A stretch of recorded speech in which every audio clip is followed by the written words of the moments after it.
우리 잠시 기도하고 설교를 시작하도록 하겠습니다. 하나님 아버지, 이 시간에 주의 말씀으로 저희를 찾아오셔서 우리가 하나님을 두려움으로 경외하며 또 겸손함으로 주의 말씀에 순종하는 삶을 사는 데 필요한 힘과 능력과 격려를 저희들에게 베풀어 주옵소서. 우리의 구주이신 예수 그리스도의 이름으로 간절히 기도합니다. 아멘. 하나님께서 교회라는 공동체에 주신 아름답고 귀중한 선물 중에 하나는 이 교회를 구성하고 있는 교우 여러분들의 다양성일 것입니다. 우리가 이제 서로 다른 상황과 또 서로 다른 경로를 통해서 예수를 만나게 되었고, 또 하나님께서 우리들에게 이 각양각색의 은사를 허락하셔서 우리가 서로 화합하며 조화를 이루면서 한 몸을 이루어 가도록 이렇게 하신 것입니다.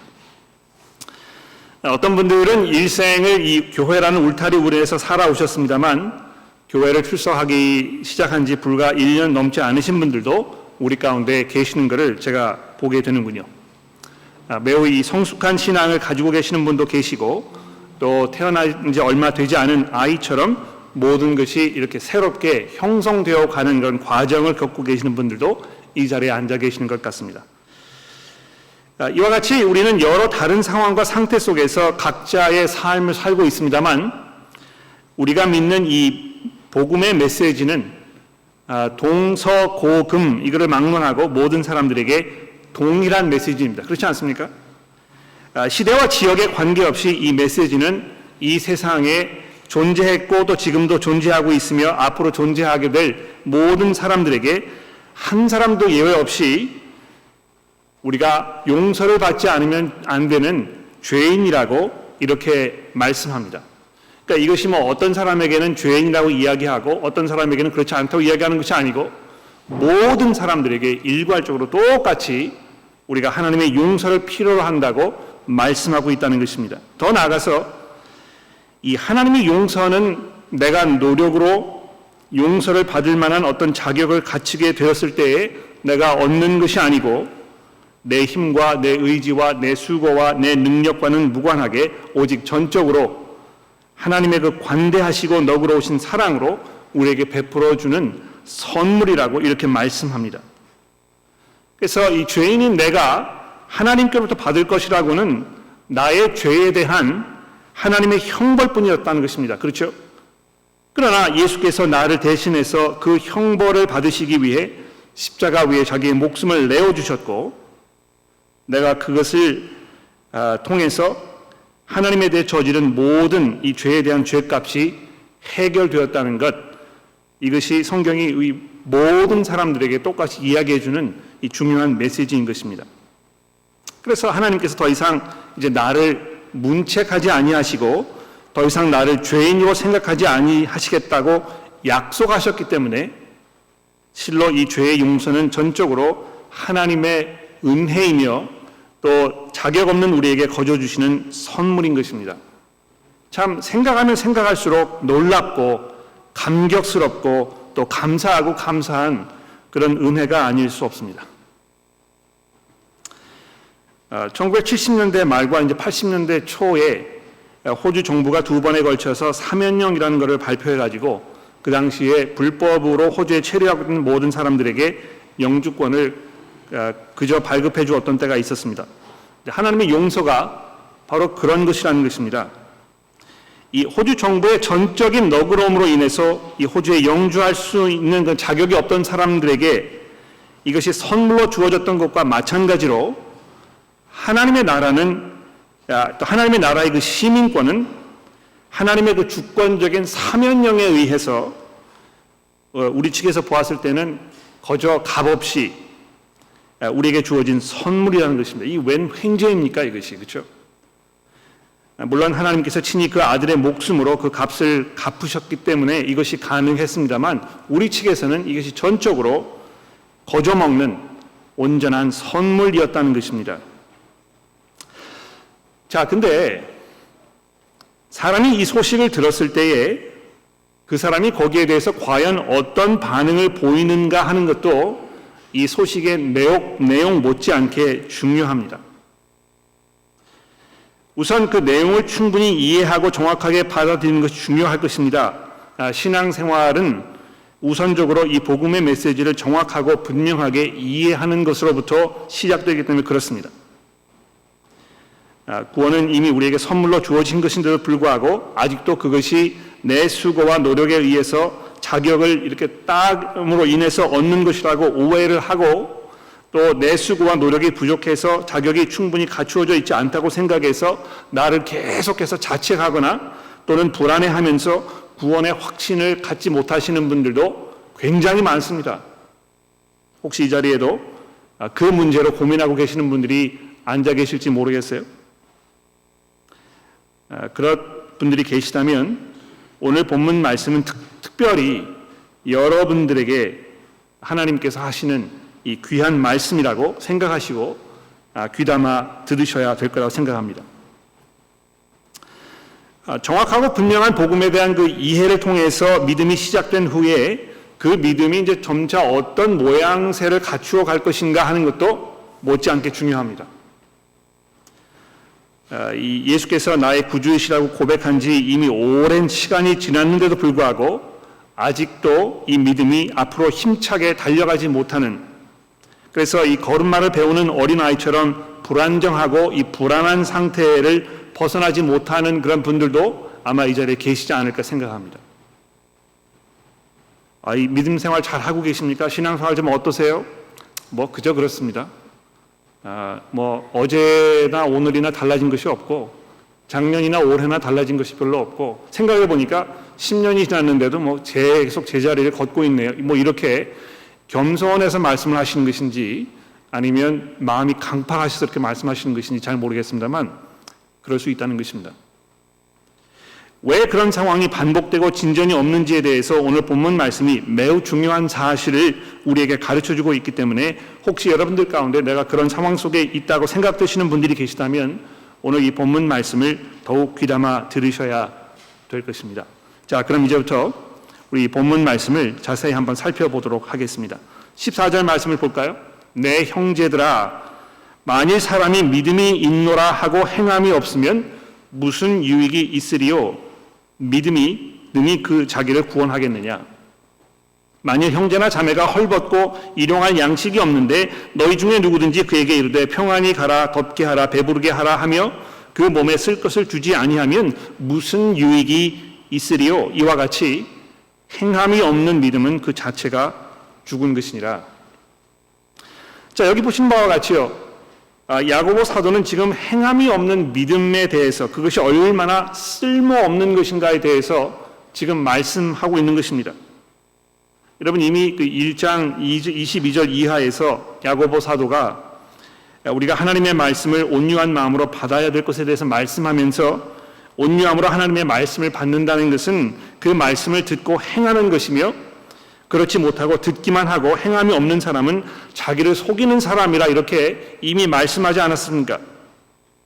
이 오늘 본문 말씀에서는요, 그 행함이 없는 믿음에 대하여 한 걸음 더 나아가서 이 14절에 보시는 바와 같이 그러한 믿음은 그 사람을 구원에 이르게 하지 못하기 때문에 이것이 아무런 유익이 없는 것일 뿐만이 아니고 17절에 보시는 바와 같이 이것은 죽은 믿음이라고 이렇게 말씀하고 있습니다. 15절과 16절에 이제 그 쓸모없는 것, 아무데도 쓸데없는 것의 그 예를 지금 들고 있지 않습니까? 그렇죠? 이 헐벗고 일용할 양식이 없는 사람에게 아무리 친절하게 말을 한다고 해서 그것이 그 사람에게 무슨 소용이 있겠습니까? 그렇지 않습니까? 헐벗고 일용할 양식이 없는 사람에게 필요한 것은 옷과 음식이지 친절한 말은 아닐 것입니다. 그 사람에게 말은 아무런 쓸모가 없습니다. 믿음도 역시 행함이 없으면 아무런 쓸모가 없는 것이라고 이 말씀하고 있는 야고보 사도의 말씀에 귀담아 들어보십시오. 여기 이제 그 행함이라고 했을 때 야고보 사도는 이 삶 속에서 하나님의 말씀에 순종하며 사는 그 삶을 지금 말하는 것입니다. 여러분 그 1장 11절의 말씀 기억하십니까? 해가 돋고 뜨거운 바람이 불어 풀을 말리면 꽃이 떨어져 그 모양의 아름다움이 없어지나니 부한자도 그 행한 일에 이와 같이 쇠전하리라, 이제 이렇게 말씀하셨었는데 우리가 이제 그 말씀을 믿는다고 이렇게 생각하면서도 이 재산을 쌓아가지고 그것을 움켜쥐고 이걸 놓지 않으려고 하면서 거기에 목숨을 거는 그런 삶을 버리지 않는다면 그 믿음이 무슨 소용이 있겠느냐는 것입니다. 하나님께서 그 아들을 통해서 우리를 사랑하셔서 긍휼히 여기신 것처럼 우리가 서로 사랑하는 것이 마땅하다고 믿고 살고 있지만 실제 삶 속에서는 이 교회라는 공동체 안에서도 한 가족으로 함께 살고 있는 형제 자매마저도 너그럼고 관용으로 대하지 못한 채 이 분한 마음을 우리가 계속 품고 살고 있다면 복음을 믿는다고 말하는 것이 무슨 소용이 있겠느냐는 것입니다. 그러니까 야고보 사도가 지금 이 말씀을 하였을 때 교회 안에 어떤 분들을 염두에 두고 말씀하셨을까요? 이 그리스도인으로 사는 것을 대충 적당히 여기는 이런 분들이 아니었겠습니까? 이 그리스도께 전인격적인 헌신을 하지 않고 두 마음을 품은 상태로 사는 이들을 말하는 것일 것입니다. 내가 그리스도인이기 때문에 더 이상 이 세상에 충성하지 않겠노라 이렇게 내가 고백하였지만 이 세상의 풍조와 사고와 문화와 방식에 깊이 절어있는 이런 그 상태에서 벗어나지 아니하고 계속 거기에 살고 있기 때문에 남에게 피해를 주면서까지 자기의 이익을 챙기려는 이 욕심에 사로잡혀 있는 그것이 아마 이 예 중에 하나가 아닐까 생각합니다. 무슨 소용이 있겠냐는 것입니다. 그것이. 근데 야고보 사도는 거기서 그치지 아니하고 거기서 더 나아가서 이 믿음과 행함 사이에 있는 이 불가분의 관계에 대해서 보다 적나라하게 이제 이렇게 얘기합니다. 18절 말씀을 보십시오. 어떤 사람은 말하기를 너는 믿음이 있고 나는 행함이 있으니 행함이 없는 내 믿음을 내게 보이라. 나는 행함으로 내 믿음을 내게 보이리라 하리라. 내가 하나님은 한 분이신 줄 믿느냐? 잘하는도다. 귀신도 믿고 떠느니라. 자, 여기 이제 야고보 사도가요, 어떤 사람, 어떤 그 가상의 인물을 이제 설정해가지고 그 사람이 주장하는 것을 이제 인용하고 있는데요. 여기 이제 한 가지 그 개역개정 성경의 번역에 대해서 코멘트가 불가피할 것 같습니다. 여러분 그 18절을 잘 읽어보시면 개역개정 성경은 이 18절 전체가 이 어떤 사람의 주장인 것으로 이제 이렇게 번역을 해 놓았습니다. 근데 대부분의 영어 성경을 보시면 이 어떤 사람의 이 주장은 이 맨 앞부분, 즉 너는 믿음이 있고 나는 행함이 있다 이 부분으로 이렇게 제한을 해 놓은 걸 우리가 볼 수 있어요. 이게 왜 그러냐 하면 이 헬라어 성경에는 이제 이 문법을 표시하는 그 부호 이런 뭐 점이라든지 뭐 이 그 따옴표라든지 이런 게 있지 아니하거든요. 그래서 어떤 면에서는 지금 어디서 어디까지가 이 사람의 그 말을 인용하는 것인지 이렇게 분간하기가 쉽지 않습니다. 번역하시는 분들이 나름대로 이제 그 생각해가지고 이 결정을 내려야 될 것인데 개역개정 성경을 번역하신 분들이 뭐 의도하신 바가 있겠습니다만 아마 제 생각에는 그것이 그 본문이 의도하고 있는 바와 약간 그 벗어나지 않았나 이제 이렇게 생각이 되는 것입니다. 그래서 이 18절 말씀을 다시 번역해 본다면 이렇게 번역할 수 있을 것 같아요. 어떤 사람은 말하기를 너는 믿음이 있고 나는 행함이 있다고 주장할 것이지만 그렇다면 행함 없이 내 믿음을 보여주는 게 가능하겠는가? 나는 내 행함을 통해서 믿음을 증명해 보이리라 이렇게 얘기하는 것입니다. 그러니까 야고보 사도가 지금 믿음과 행함이 반드시 하나로 이렇게 묶여 있는 것이 아니고 분리해서 생각할 수 있다고 주장하는 사람들의 생각에 대해서 지금 반박하고 있는 것입니다.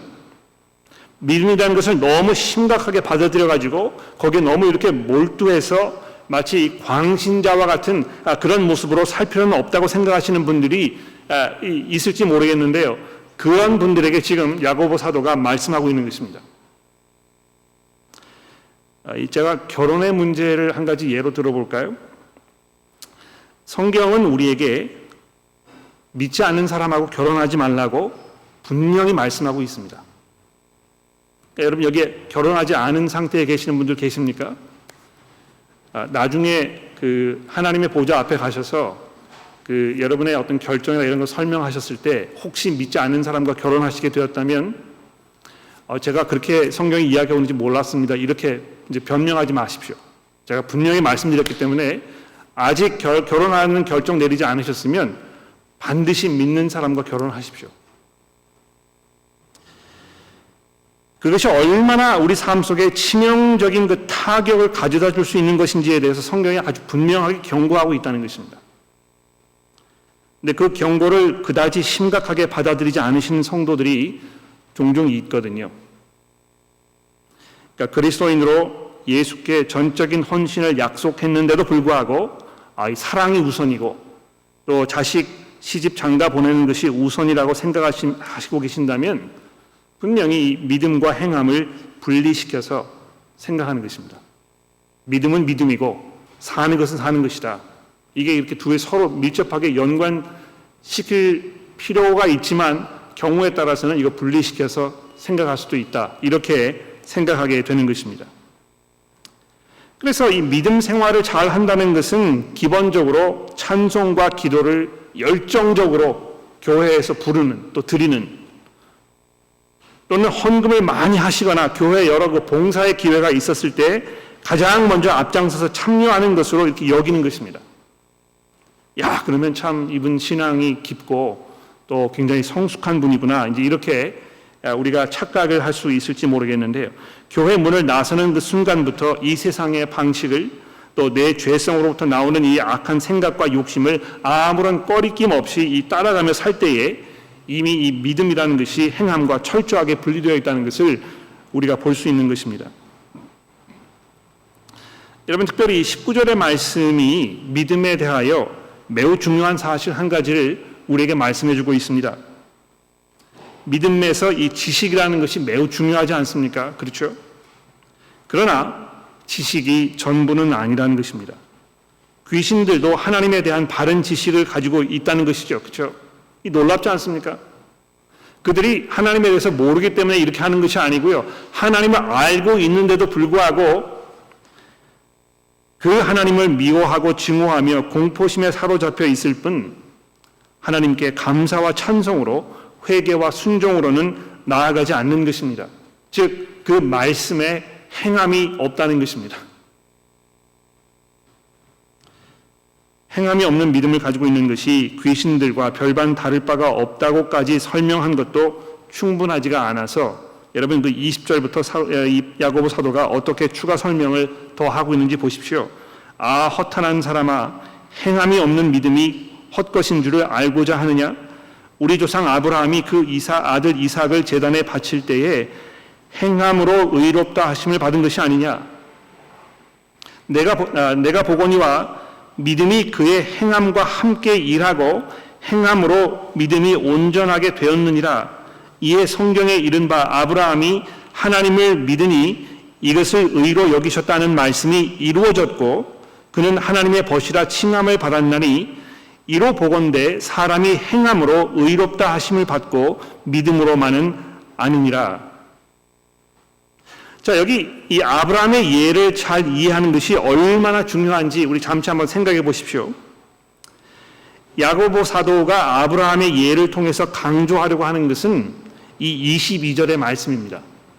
내가 보거니와 믿음이 그의 행함과 함께 일하고 그 행함으로 믿음이 온전하게 되었느니라 하는 이 부분이라는 것입니다. 믿음이 행함을 통해서 즉 하나님의 말씀을 순종하는 것으로 온전하게 된다는 이 말씀을 주목해 보십시오. 예. 사실 그렇지 않습니까? 우리가 살면서 내려야 하는 어떤 그 중요한 결정들이 왔을 때 내가 이 순간 믿음으로 하나님의 말씀에 순종할 것인가? 아니면 내 욕심과 세상의 풍조를 따라서 하나님의 말씀에 이것이 부합되지 않는다고 해도 내가 이거를 선택할 것인가?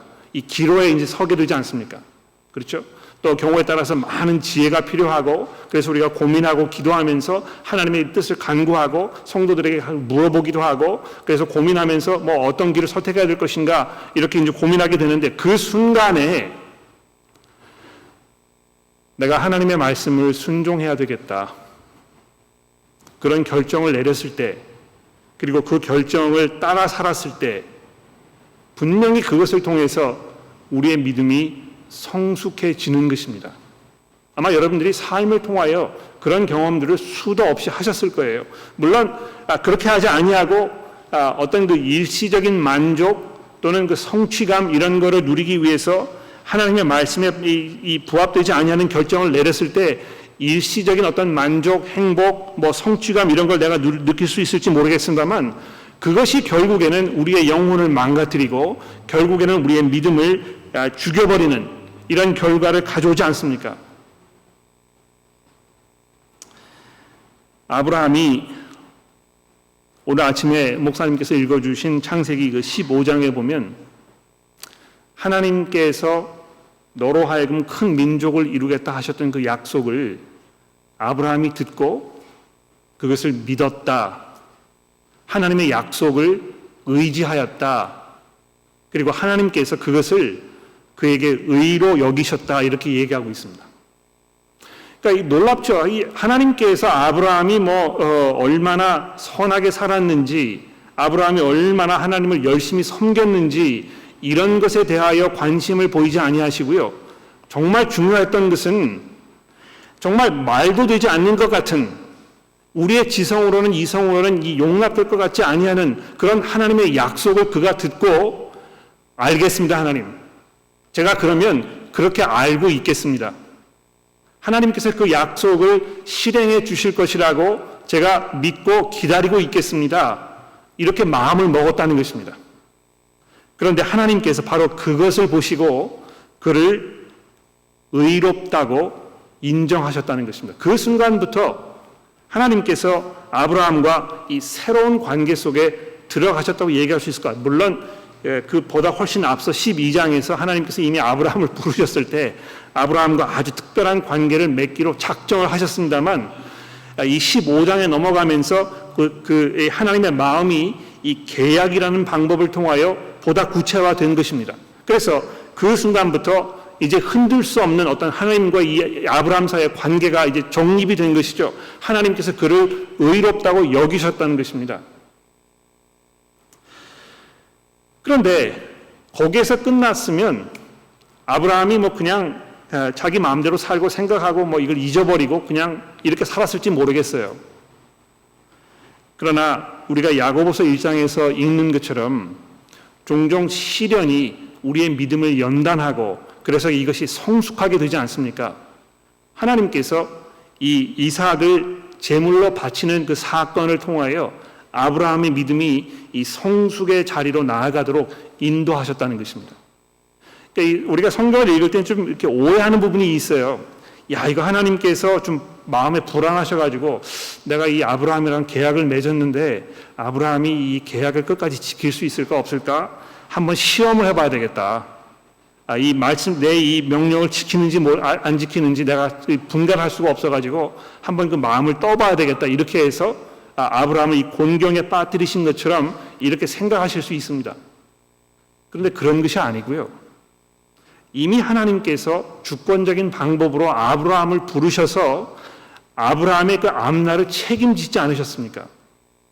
그런데 아브라함의 입장에서는요, 정말 하나님을 신뢰하고 그 믿음 안에 살아가는 그 삶이 과연 무엇을 말하는 것인지에 대해서 더 깊이 생각해보고 체험을 통하여 이것을 경험하고 그래서 그 믿음의 자리로 나아갈 수 있는 어떤 그 계기가 필요했다는 것이죠. 그래서 하나님께서 아브라함을 위하여 이 이삭을 바치라고 말씀하셨던 것입니다. 정말 하나님께서 아브라함에게 그 이삭을 뺏어 가시기로 작정하셨을까요? 우리가 분명히 알 수 없습니다. 그러나 분명한 것은 아브라함의 입장에서는 하나님께서 그러한 명령을 자기에게 주셨을 때 그가 곰곰이 생각해보고 어떤 결론에 도달했느냐 하면 하나님께서 이삭을 내게 바치라고 하셨을 때는 내가 이삭의 목숨을 끊어도 하나님께서 이삭을 부활을 시켜가지고 다시 살리실 수 있겠구나 이거를 알았다는 것입니다. 이것이 히브리서의 말씀이잖아요. 그렇죠? 그것이 믿음이라는 것입니다. 그리고 아브라함은 그것을 통하여 자기의 믿음이 보다 온전한 자리로 나아가게 되었다고 오늘 본문 말씀이 이야기하고 있습니다. 여러분 성경을 가지고 계시니까 저와 함께 그 히브리서의 말씀을 잠깐 좀 살펴보시겠습니까? 히브리서 5장 말씀에 보시면 이 굉장히 중요한 말씀이 있어요.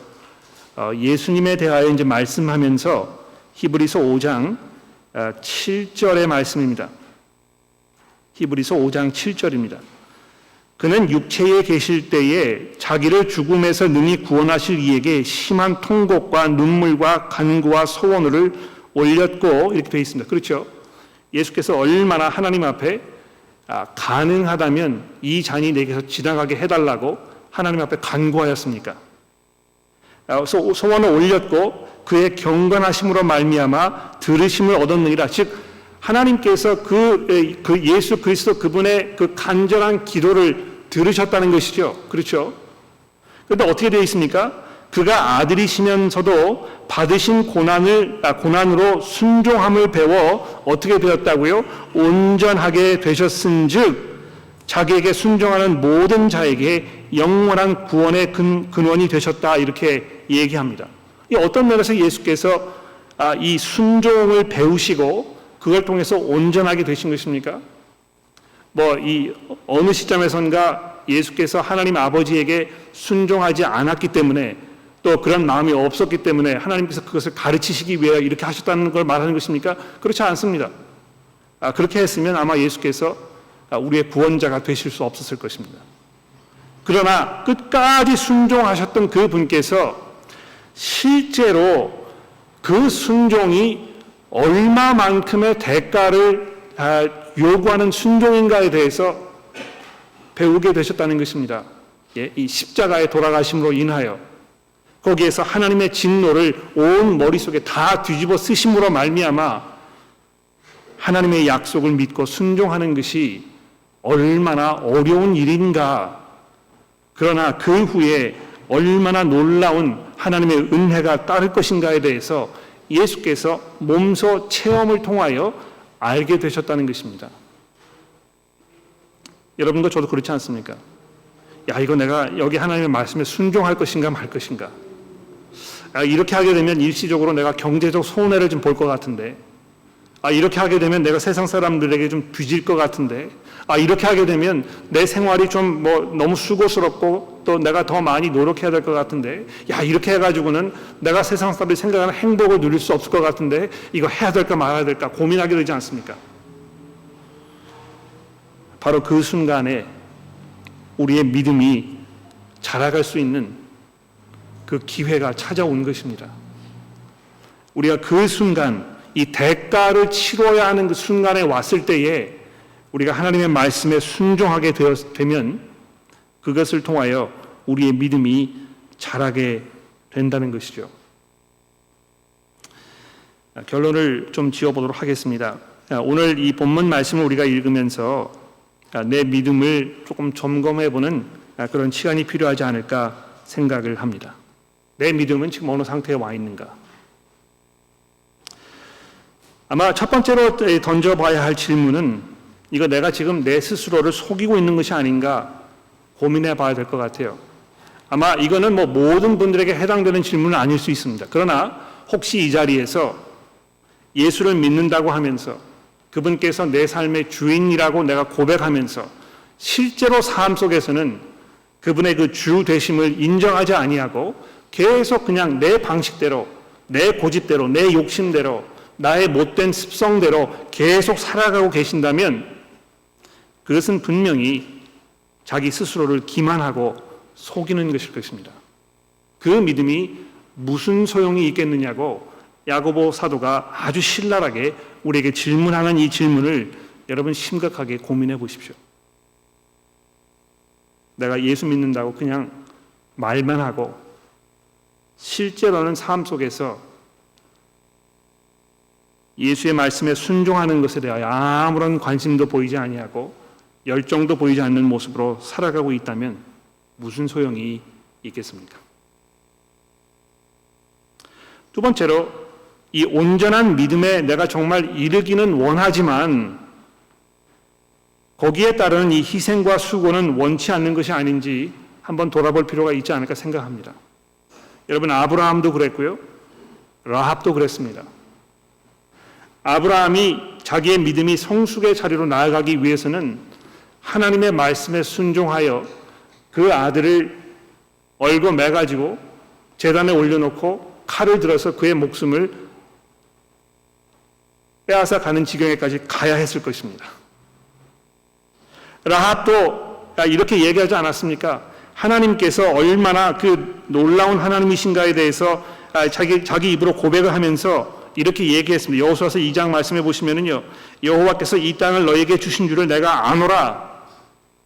우리가 너희를 심히 두려워하고 이 땅 주인들이 다 너희 앞에 간담이 녹았나니 이는 너희가 애굽에서 나올 때에 여호와께서 너희 앞에 홍해물을 마르게 하신 일과 너희가 요단 저쪽에 있는 아모리 사람들 두 왕 시혼과 오게게 한 일 곧 그들을 전멸시킨 일을 우리가 들었음이니라. 우리가 듣자 마음이 녹았고 너희로 말미암아 사람이 정신을 잃었나니 너희의 하나님 여호와는 위로는 하늘에도 아래는 땅에도 하나님이시니라. 이렇게 고백하지 않았습니까? 그렇죠? 그러나 이 고백이 충분한 것이 아니고요.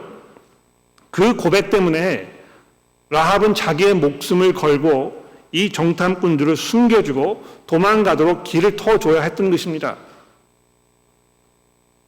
얼마나 많은 대가가, 희생이, 용기가, 결단이 필요했겠습니까? 이거 내가 할 것인가 말 것인가? 이렇게 했을 때에 정말 내 삶이 곤경에 빠질 수 있을 텐데, 내가 손해를 볼 것 같은데 할 것인가 말 것인가? 믿음이 성숙해지기를 원하지만 그렇게 성숙함이 눈에 띄게 보이지 않는다고 생각이 되십니까? 분명한 이유가 있을 거예요. 무엇입니까? 성숙해지기 원하지만 거기에 대한 대가는 치르기 원치 않는 것입니다. 그냥 적당히 살면서 쉬운 방법으로 그냥 자동적으로 어떻게 믿음이 성장했으면 좋겠다 이렇게 생각하는 것입니다. 그러나 오늘 본문 말씀은 믿음이 그런 식으로 우리에게 자란다고 말씀하지 않습니다. 마지막으로 내 믿음이 그렇게 눈에 띄게 변하지 아니하여서 마음속에 큰 그 짐과 또 안타까움을 가지고 계시는 분들 계시면 여러분들의 그 안타까운 마음을 하나님께서 알고 계십니다. 그러니까 이 하나님을 향한 그 사랑으로 또 하나님을 향한 그 두려움으로 그런 마음이 생기지 않겠습니까? 내가 정말 성숙하게 살고 싶다. 내가 정말 하나님의 뜻에 부합하는 모습으로 살고 싶다. 그러나 그런 게 잘 되지 않는다. 이렇게 고민하고 슬퍼하고 애통해 하실 때에 이 믿음 생활이 단기간에 완성되지 않는다는 것을 여러분 기억하십시오. 하나님께서 이 믿음의 연단을 오랫동안 지속적으로 우리에게 주시면서 우리를 단련시키신다고 야고보서가 말씀하고 있잖아요. 아브라함이요, 하나님의 약속을 듣고 오랫동안 기다리면서 그 약속이 성취되는 것을 참고 인내해야 되지 않았습니까? 그 기간 동안에 아브라함의 삶 속에 얼마나 많은 일들이 일어났습니까? 또 그것이 그에게 얼마나 많은 대가를 치르도록 하였습니까? 이거 하나님의 약속이 이루어질 것인가? 정말 믿어도 되는 것인가? 의심을 가져다 줄 수밖에 없는 상황들이 반복적으로 일어나지 않았습니까? 그런데 그것은 하나님께서 신실하지 아니하셔서 그 약속을 지키지 못하셨기 때문이 아니고요. 그 과정들을 통하여 오히려 아브라함을 단련시키시고 믿음의 조상이 될 수 있도록 그를 끝까지 안위하셨던 것입니다. 그렇죠? 그러므로 여러분 너무 조급하게 생각하지 마시고요. 끝까지 인내함으로 하나님 앞에 믿음으로 나아가십시오. 그렇게 하였을 때에 우리가 정말 복된 삶을 살 수 있을 것이라고 야고보 사도가 우리에게 약속하고 있다는 것을 기억하십시오. 기도하겠습니다.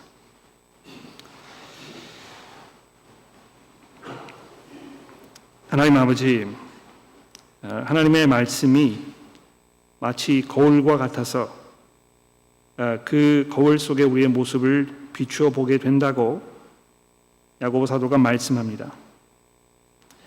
하나님, 저희가 이 말씀을 읽고 돌아서서 이것을 잊어버리며 마음에 담아두지 아니하고 그저 예전 상태로 돌아가는 그런 어리석음 가운데 있지 않도록 저에게 은혜를 베푸시고, 우리가 이 말씀에 비추어 우리의 삶을 겸허하게 돌아보며 내가 지금 어느 상태에 와 있는가, 또 내가 하나님의 뜻에 순종하는 삶을 살기 위하여 어떠한 결단을 내려야 될 것인가, 이것을 겸허하게 돌아볼 수 있는 기회를 오늘 아침 저희들에게 허락하여 주옵소서. 우리의 믿음이 자라게 하시고 또 그 안에서 성숙함과 온전함으로 나아가며 하나님의 선하심이 우리의 삶 속에 실제로 삶의 모습을 통해 체험되는 은혜가 있도록 저희 모두를 인도하여 주옵소서. 예수 그리스도의 이름으로 간절히 기도합니다. 아멘.